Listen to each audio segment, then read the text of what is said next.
Okay, currently we are monitoring a tropical disturbance, and it is located to the northwest of Fiji and expected to move eastwards and then lie very close to Fiji over tonight and over the course of tomorrow. As it comes down, associated trough and rain is expected to move over to the Viti level. At the moment, it is affecting the Vanua level.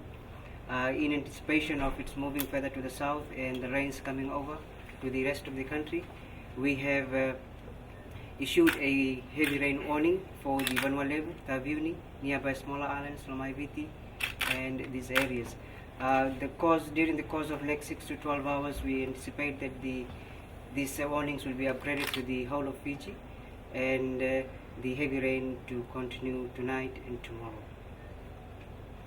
The strong wind warning is in force for the rest of Fiji waters, and we anticipate that as the tropical disturbance comes closer, further intensifies or deepens into a tropical depression, the land areas will start experiencing strong winds.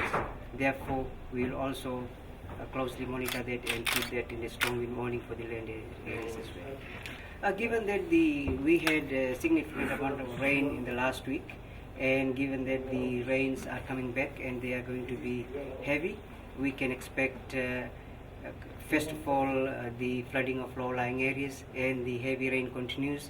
We expect the major rivers to swell up and even break the banks as well. For now, that the tropical depression does not have a potential to develop into a tropical cyclone while it will be in the Fiji waters.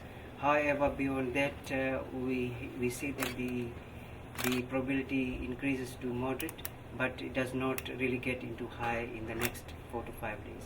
The weather we expect to clear from the west from Sunday, and the trough is going to lie over us. Therefore, the eastern and the northern parts of the country will continue to get rain. However, the wind change and the clearance is going to certainly see from Sunday.